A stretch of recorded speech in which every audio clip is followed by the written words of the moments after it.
nggak ada istilahnya anak magang disuruh buat kopi kan.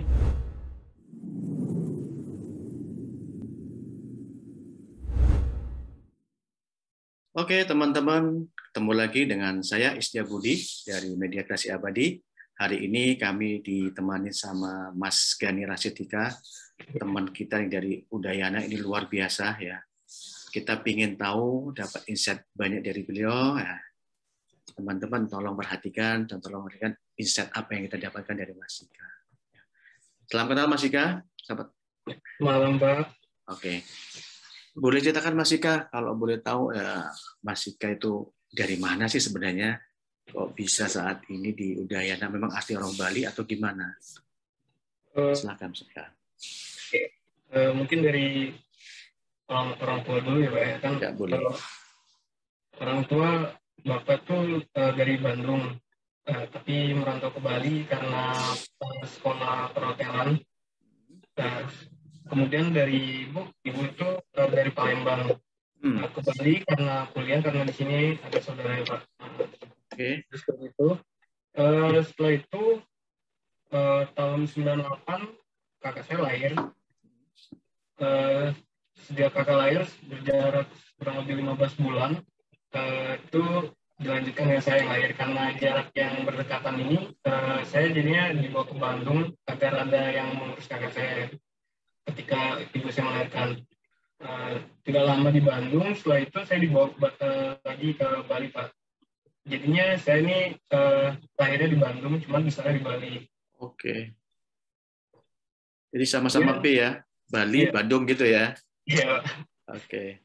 Kemudian setelah itu TK, SD, SMP, SMA sampai kuliah masih tetap di Bali Pak.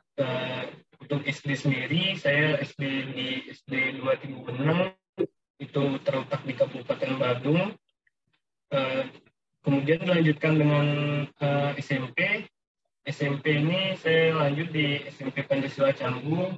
Kebetulan di SD waktu itu nggak ada cerita yang menarik Pak untuk saya sendiri. Anak-anak biasa sekolah main kayak gitu ya Pak. Dilanjutkan dengan SMP Pancasila Canggu, meskipun swasta tapi saya di sana cukup berprestasi Pak.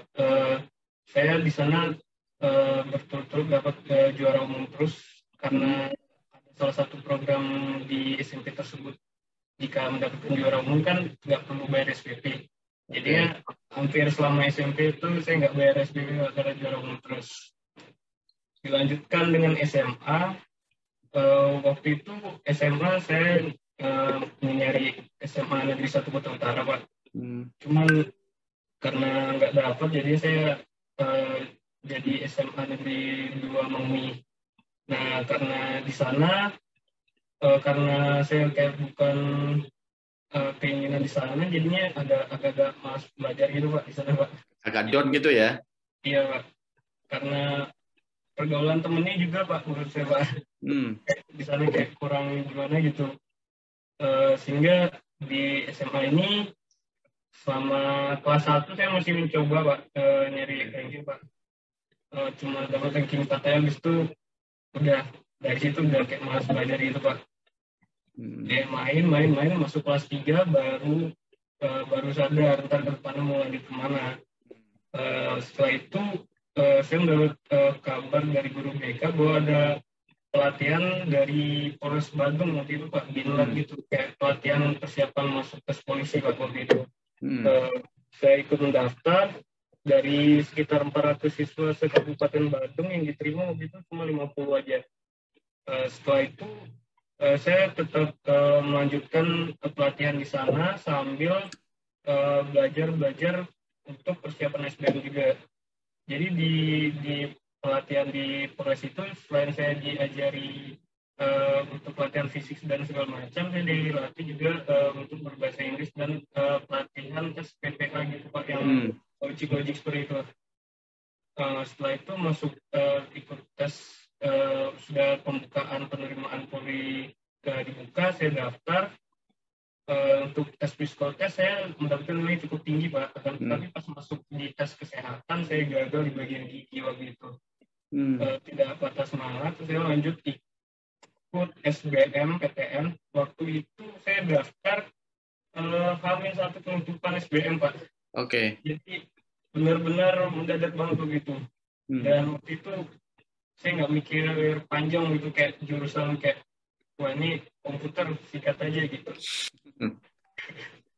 Saya nggak ada riset atau apa, pokoknya ini ilmu komputer udah langsung sikat aja gitu. Tapi setelah ikut tes SBM, saya merasa kayak kayaknya sekedar cuma tes doang, kayak saya juga waktu itu jawabnya ada beberapa yang ngawur gitu kan Pak, karena waktu itu ada peraturan kayak kalau salah 0, kalau kosong juga 0, jadi banyak ngawurnya gitu. Setelah itu saya coba cari beasiswa PLN waktu itu Pak. Jadi D3 PLN ini kerja sama Politeknik, jadi setelah lulus tuh langsung kerja di PLN gitu Pak. Oke. Di sana saya juga ikut tes, waktu itu SBM sudah selesai dan hasilnya belum keluar. Pas ikut tesnya ada 4 tahap.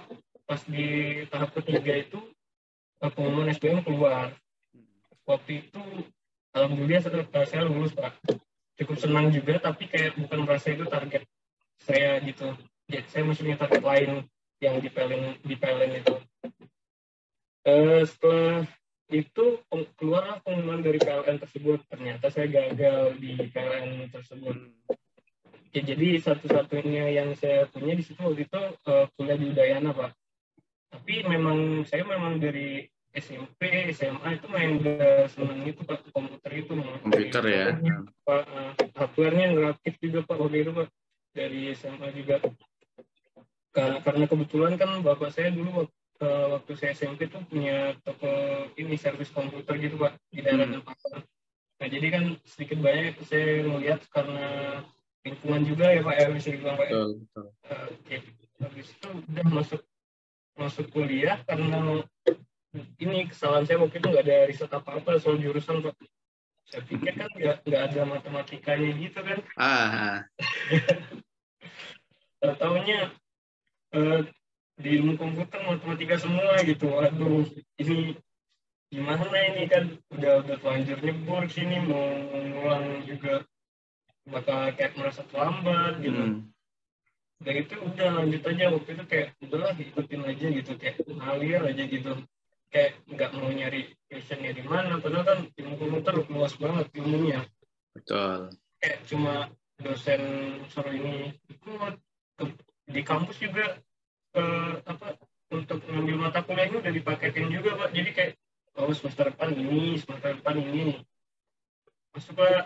Waktu itu sebelum COVID itu semester 4 waktu itu kayak kuliah sama kepanitiaan terus aja, banyak ngabisin duit kan gitu. Terus tuh coba gitu nyari part time gitu Pak. Dapat part time kerja lah gitu, dapat berapa bulan COVID, terus langsung dirumahkan. Sejak itu waktu dirumahkan kayak dosen pengajar lewat online bingung ini ngapain gitu kan, tiba-tiba udah puas aja semester 4 gitu, kayak dari semester 1 sampai 4 tuh kayak udah ngikutin aja gitu, kayak padahal kan harusnya banyak riset, ikut apa pelatihan, cuman kayak kurang gini Pak, kurang tahu kayak wah yang dikejar waktu itu organisasi panitia gitu aja terus kan. Nah itu untuk kedepannya sih buat yang baru kuliah atau apa sih, biar kalau misalkan jurusan lo apa, ketahuilah jurusan lo itu kedepannya nanti ngapain, dari awal tuh tentuin passionnya di mana gitu. Penjurusannya masuk semester 5 udah online makin nggak jelas menurut saya Pak, online. Aduh, ini mau jadi apa gitu kan. Kalau dikasih tugas carinya di GitHub gitu, carinya atau enggak minta temen kan, makin nggak tahu. Padahal kadang-kadang di kampus tuh masih pakai bahasa sih Pak, tiba-tiba ngasih tugas mintanya website gitu, jadi kita harus belajar lagi sendiri keluar kan. Nah dari situ dapat saya baru mulai gini, ini udah masuk semester 5 nih, nggak ada kemampuan yang didalami gitu kan. Waktu itu saya lagi ngumpul sama teman di kampus, habis itu saya lagi scroll Instagram waktu itu Pak. Lihatlah waktu itu bangkit di Instagram, ini program apa kan gitu. saya cari lah di Google, Bangkit nih kayak pelatihan dari Google gini segala macam, saya cari di YouTube, kok bagus kayak pelatihannya kan. Cuman yang waktu itu offline kan Pak. Habis itu kalau online gimana? Nggak tahu lah, pokoknya daftar aja gitu. Yang penting daftar dulu kan. Yang penting kayak udah males banget di kampus nih. Kayak mungkin sayangnya aja Pak yang kurang gini Pak, aktif nyari kegiatan yang atau kursus-kursus online gitu. Kayak adalah pokoknya ngikut Bangkit, daftar ngeliat ada 3 learning kan di sana kan Pak, machine learning, Android developer sama cloud computing. Yeah. Waktu itu nyarinya mesin learning Pak, kayak mikirnya, wah ini mesin learning keren nih gitu kan, ada kayak AI gitu segala macam kecerdasan buatan. Daftar, akhirnya lulusnya waktu itu di mobile developer gitu, Android. Waduh, ketar-ketir juga kan waktu itu Pak. Spek laptop begitu masih Celeron soalnya Pak. Dulu ada rezeki kan, akhirnya langsung nyari laptop dulu yang bisa untuk mobile ini Android sendiri. Setelah itu ikut Bangkit mulai dimulai. Awal-awal agak stres Pak ngikutinnya Pak, karena kayak self learning gitu, kayak self study gitu, kayak tiba-tiba udah ada tuntutan aja gitu kan, kayak ini dikumpulkan deadline-nya segini. Tapi memang di Bangkit tuh biasanya di weekend itu pasti ada kayak mentoring gitu. Ya, kelas ya, ada kelas gitu ya. Setelah itu masih semangat nih Pak, ikut ini, selesai beberapa kan di learning pad itu ada di coding ada 6 kelas kalau nggak salah Pak. Saya baru nyelesain pas 2 kelas awal kalau nggak salah, waktu itu baru masuk fundamental, itu masih semangat banget ngerjain Pak. Nah waktu itu datanglah tekanan dari kampus nih Pak. Waktu itu kami di kampus semester 6 udah dituntut untuk buat proposal untuk tugas akhir. Kami dijadwalkan itu untuk ini, jadi dituntut harus menyelesaikan dua kewajiban ini. Waktu itu sempat biar sedikit kan Pak, karena saya kayak di kampus nggak tahu apa, tapi di Bangkit juga agak susah ngejarnya karena memang belum ada basic sama sekali di mobile Pak.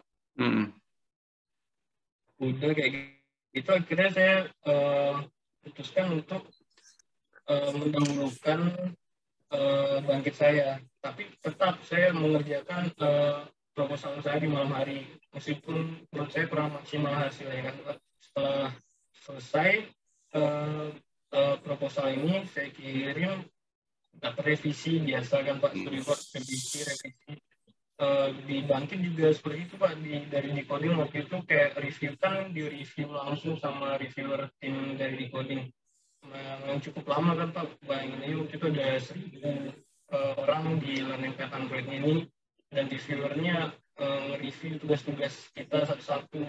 Saya nunggu sampai kadang 5 hari gitu, ada yang 3 hari. Nah selama menunggu itulah waktu itu saya manfaatkan untuk membuat proposal.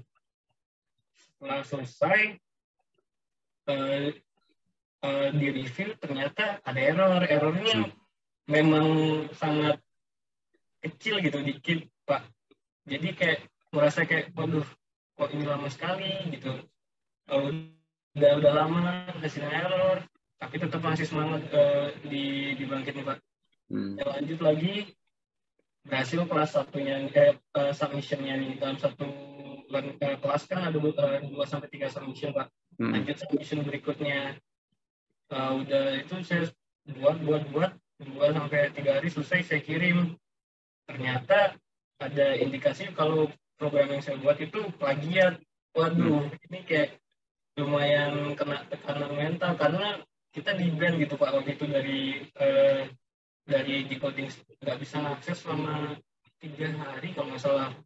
3 hari kalau satu pertama 3 hari. Ya, ntar lanjut jadi 10 hari, kemudian sebulan kayak itu kan. Setelah itu udah mulai agak ngedon nih, plagiatnya di mana gitu, mau protes juga nggak bisa. Ya udah gitu, udah nunggu buat proposal aja dulu gitu kan, teman bilang. Jadi di sini selama ikut Bangkit kebetulan ada punya satu temen sama-sama dari mobile juga Pak, selain support lah berdua.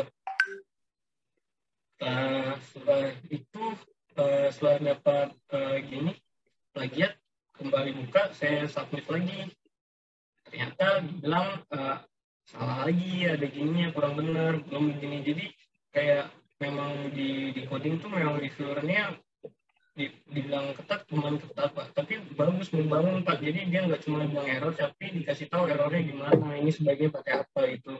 Jadi saya yang jadi baru di mobile itu ya lumayan Pak, waktu itu Pak, lumayan sering ya effortnya lebih lah belajarnya Pak, karena memang benar-benar nggak punya basic sama sekali di mobile. Lanjut ke bangkit dah gini, lanjut ke capstone project. Jadi setiap bangkit itu di akhir pelatihannya itu kita harus buat capstone ya capstone project itu untuk bersama 6 orang gitu, dari setiap learning kita 2 orang. Dari sana saya udah mulai ngerasain kayak oh ini loh, kayak udah buat dia mirip kayak tugas di kampus bareng teman, cuman kayak saya rasa ternyata beda Pak, karena saya kerja bareng tim dengan orang yang baru saya kenal, dan memang itu dari seluruh provinsi Indonesia, jadi kayak nggak kayak teman sendiri, jadi kayak saya lebih profesional aja ngomongnya atau segala macam, kena deadline atau segala macam lebih profesional. Lanjut, jadi di Bangkit ini kita juga diajarin cara presentasi gimana untuk mempresentasikan untuk ya kayak kita udah mau pengajuan dana gitu, minta nyari investor gitu Pak. Jadinya memang kayak benar-benar kayak dia orang udah mau bangun startup kayak gitu. Dari Bangkit sendiri juga nggak hanya di latih di dari basic programmingnya aja Pak. Jadi di sana juga ada soft skill-nya juga, dan saya rasa itu cukup membangun ke depannya Pak. Karena saya rasa di tempat kerja pun soft skill ini dibutuhkan sekali. Singkat cerita, saya selesai Bangkit dengan spesifikasi minimum kelulusan, tapi alhamdulillahnya saya lulus. Cukup senang waktu itu, dan kemudian saya dari Bangkit itu kan memang udah buat logbook di platform Kampus Merdeka tuh Pak. Selama saya menulis logbook tuh saya melihat di sana ada program magang. Saya memang dari kampus waktu itu belum ada sosialisasi Pak. Jadi memang waktu itu dari Bangkit kita saling ini punya kayak grup unofficial gitu, saling kabarin ini ada program magang gitu kan. Saya juga udah ngeliat nih magang, saya lihat juga perusahaannya bagus-bagus semua gitu kan. Terus itu saya kan juga udah kayak waduh, udah kayak pas belajar keluar kampus tuh kayak saya baru merasa dulu kamu tuh masih tahu dikit banget soal dari jurusanmu, kayak wah kayaknya aku harus belajar keluar lagi nih gitu kan. Tapi yang sesuai dengan yang sudah aku dapat dari sebelumnya gitu. Jadi waktu itu kebetulan saya melihat memang banyak jurusan yang di mobile apps program atau mobile developer gitu. Nah kebetulan waktu itu saya telat mendaftar magang karena juga saya waktu itu buka grupnya agak-agak akhir gitu Pak, karena revisi ujian proposal terus sempat bermasalah juga dengan dosen kan. Lumayan berat sih menurut saya ini di semester 6 nih. Lanjut saya udah daftar waktu itu kalau nggak salah tanggal 13 Juni kalau nggak salah. Itu kayak udah agak pasrah sih, kayak masih ada nggak ya perusahaan yang nerima ini, kan dibukanya udah dari 2 minggu yang lalu gitu kan. Dan pasrah saya apply deh tuh banyak Pak, dari beberapa perusahaan tuh beberapa udah manggil, udah interview tapi belum ada panggilan gitu. Kemudian dari Bapak dari CEO dari MK ini menjadi interview saya yang terakhir Pak. Saya waktu itu cukup senang mendapat kabar bahwa saya dipanggil untuk interview. Setelah interview saya cukup berharap bisa magang di perusahaan media kreasi Abadi ini, karena yang pertama saya lihat memang ini perusahaan yang basisnya di IT. Kemudian yang saya lamar ini jurusannya sesuai dengan yang sudah saya dapatkan waktu di Bangkit Dulu, masa mobile programming juga. Kemudian saya cukup berat tinggi karena di sini juga kerjanya terkadang ribut, jadi ada jadwal ke office. Saya juga kayak pengen keluar gitu juga Pak, dari Bali. Alhamdulillah waktu itu dapat kabar lulus juga, bisa magang di Media Kreasi Abadi. Saya cukup senang.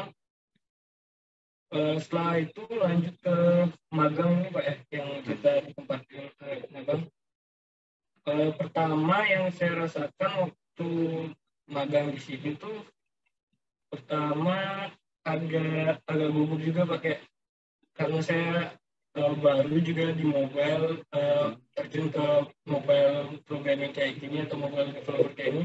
Jadi saya agak kadang nervous sama teman-teman yang udah pengalamannya lama gitu, atau udah jago lah istilahnya. Tapi di sini saya ternyata udah mencoba memberanikan diri gitu ya Pak, kayak udah terjun, udah ayo lanjut gitu.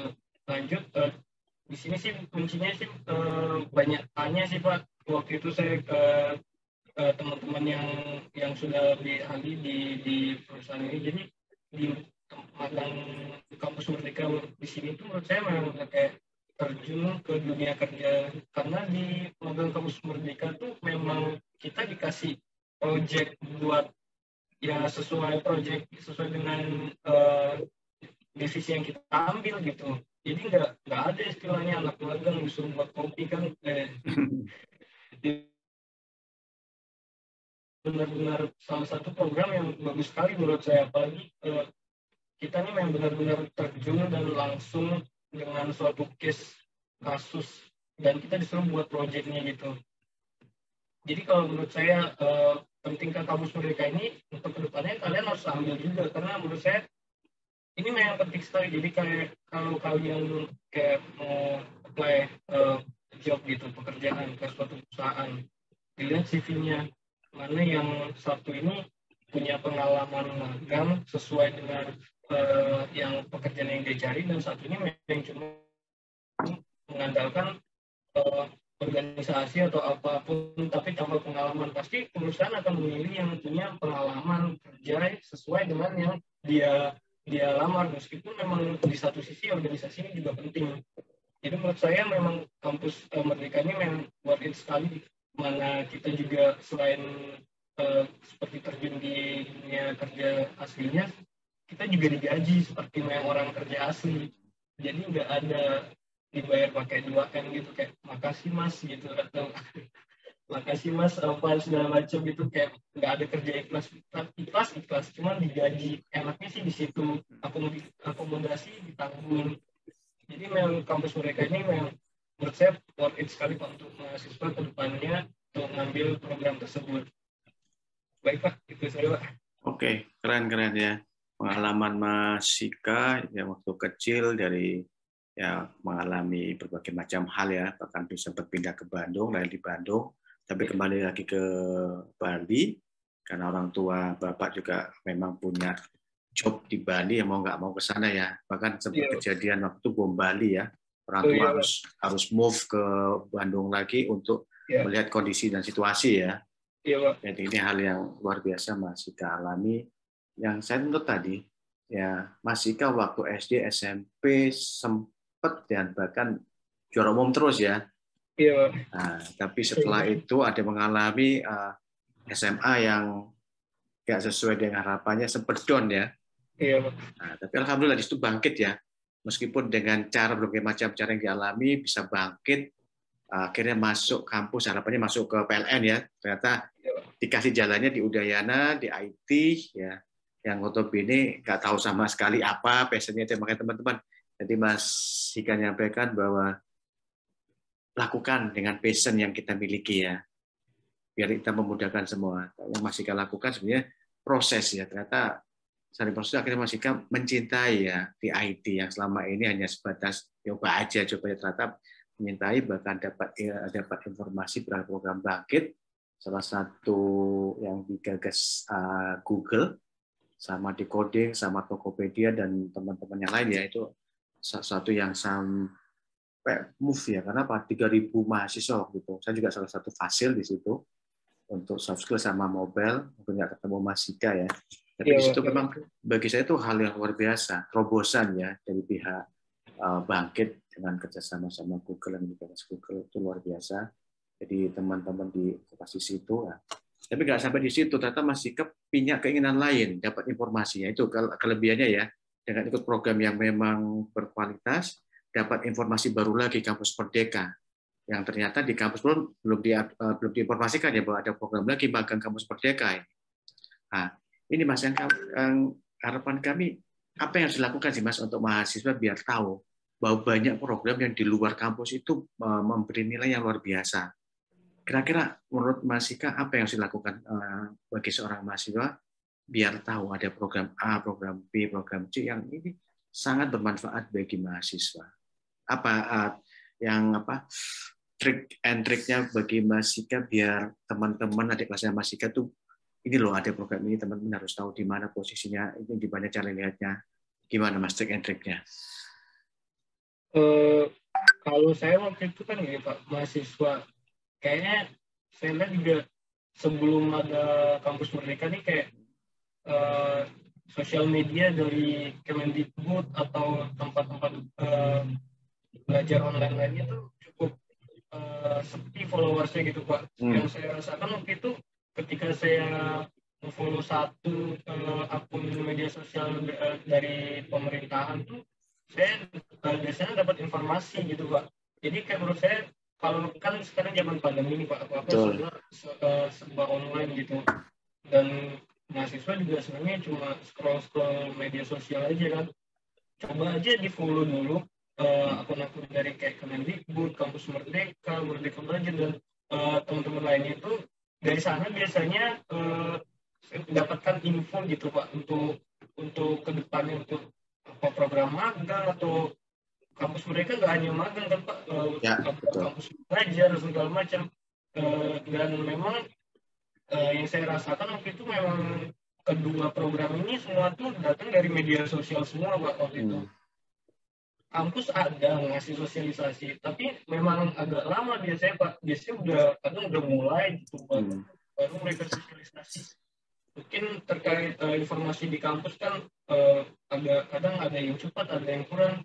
Saya rasa itu Pak, follow media sosial dari kayak akun-akun pemerintahan kayak Kemendikbud atau magang Kampus Merdeka, atau mungkin kalau misalkan udah kayak sering nyari-nyari di Google kayak misalkan misalkan mau magang di Shopee itu ada di bagian karir Shopee segala macam di Google itu kita bisa lihat persyaratan kalau kita mau magang di Shopee itu kayak gimana, pokoknya sering searching lah Pak gitu kalau menurut saya. Sama di media sosial kan karena kita sering buka kan mungkin scroll siapa tahu ada yang lewat nih, ada info baca tentunya ini ada program ini gitu. Itu ya kita daftar, coba apply, jangan takut gitu. Jadi itu ya. Jadi perlu melihat akun-akun yang berhubungan dengan pendidikan ya, khususnya Kemendikbud, program Kampus Merdeka, atau dengan BUMN. Itu yang penting dalam arti teman-teman nggak hanya kepo yang di itu ya tempat lain, tapi itu penting karena apa? Di situ ada informasi-informasi yang kadang-kadang kita nggak tahu, tahu-tahu ada program ini deh ya. Iya. Itu salah satu memang tool ya. Mungkin kalau kegiatan di luar kampus apa yang Mas Sika ikutin? Yang bisa jadi nambah jejaringnya Mas Sika, yang selama ini Mas Sika ikutin? Kalau yang dari luar kampus sih tergantung. Kalau biasanya sih kalau saya hobi sih Pak. Kalau kan saya sempat waktu itu suka kayak videographer kayak gitu. Jadi ikut ada komunitasnya kayak gitu. Dan waktu itu saya juga sempat gini Pak, karena saya kan sukanya sama drone gitu Pak. Jadi kita tuh ada komunitas gitu. Terus tuh udah sering waktu itu meskipun memang ini berkaitan sama IT, tapi menurut saya ini tuh bisa untuk dijadiin ini, kalau dijadiin hiburan kalau misalkan kita lagi lelah sama proyek kita atau pekerjaan atau pelajaran di kampus. Kalau kalau misalkan kita lelah tuh boleh istirahat tapi nggak boleh berhenti gitu. Tetap lanjut, boleh berhenti istirahat tapi nggak boleh berhenti terus lanjut tetapnya. Itu pas berhenti istirahat tuh mungkin bisa lainnya ke hobi yang disuka. Kalau saya sih di luar kampus itu aja Pak. Ya. Jadi sesuai passionnya ya, kalau suka drone dengan situ, oke, itu yang perlu ditingkatkan sih untuk mahasiswa ya. Passion Anda harus bangkitkan dengan ikutan kegiatan-kegiatan yang memang mendukung hal itu ya. Oke, Mas Ika, kalau boleh tahu ya, sebelum kita ini saya ingin tahu mimpi besarnya apa sih kalau udah ikut bangkit, ikut mau magang bersertifikat di kampus Merdeka, terus sudah itu lulus, apa mimpi besarnya Mas setelah lulus ini, apa yang masih ada yang masih kata aku pingin ini pingin apa, kira-kira bisa share nggak biar adik-adik Mas Ika yang di kampus Udayana atau yang teman-teman masih di Indonesia itu bisa tahu ini loh, kita bisa ini apa, ini harapannya apa sih kalau boleh tahu Mas Ika? Sejauh ini mimpi besar setelah lulus dari tempat magang dan kuliah ini, saya hanya ingin kayak bekerja di top startup di Indonesia gitu Pak. Karena kayak menurut saya kayak kerja di top startup itu keren dan penghasilannya juga lumayan gitu, pengalamannya juga, dan berdasarkan dari pengalaman saya yang ikut di webinar gitu, mereka yang telah keluar dari pekerjaan di top startup tuh kayak memang dia mudah nyari kerja lain, atau memang dia mungkin langsung buat pemikirannya berubah, bisa membuat startup sendiri atau gimana. Untuk kedepannya sih itu buat saya ingin kayak kerja di salah satu top startup di Indonesia gitu. Oke, jadi pengen di startup yang lagi growth, harapannya bisa kolaborasi dengan teman-teman yang baru ya, ingin membangun startup itu lebih optimal ya. Oke, sebelum ini kita akhiri, saya ingin dapat insight buat teman-teman mahasiswa, Mas Ika. Insight apa yang mau Mas Ika sampaikan ke adik-adik kelas atau ke mahasiswa yang ada di Indonesia? Ayo silakan. Ini jadi bijak-bijak gitu ya Pak ya. Untuk mahasiswa yang di luar sana, coba mulai aktif mencari informasi, kurangi rebahan. Jika kalian lelah, kalian boleh berhenti untuk istirahat, tapi tidak stop dan menyerah. Cobalah segala kesempatan yang ada untuk raih masa depan yang lebih baik lagi gitu Pak. Oke, jadi jangan pernah menyerah ya. Anda boleh lelah, tapi istirahat bukan untuk berhenti ya. Itu ya. Oke, luar biasa. Hari ini kita dapat insight banyak dari Mas Ika. Beliau mahasiswa dari kampus Universitas Udayana, Bali. Ini kami sangat banyak dapat insight beliau yang notabene juga selain kuliah juga aktif ya di kegiatan-kegiatan videografi ya. Dia bisa meluangkan waktunya, bisa bagi waktu. Harapan kami untuk Mas Ika bisa jadi testimoni teman-teman yang ada di kampus Udayana juga di Indonesia Timur bahwa semua itu bisa dilakukan. Yang penting kemauan yang kuat, jangan pernah menyerah, lakukan yang terbaik. Itu Mas Ika ya. Iya, benar sekali. Oke, terima kasih teman-teman. Hari ini kita dapat insight. Sampai jumpa lagi Mas Ika. Semoga sukses selalu ya. Amin. Oke, teman-teman terima kasih. Kita mohon pamit. Saya Istia Budi dari Media Kreasi Abadi. Bye, Mas Ika.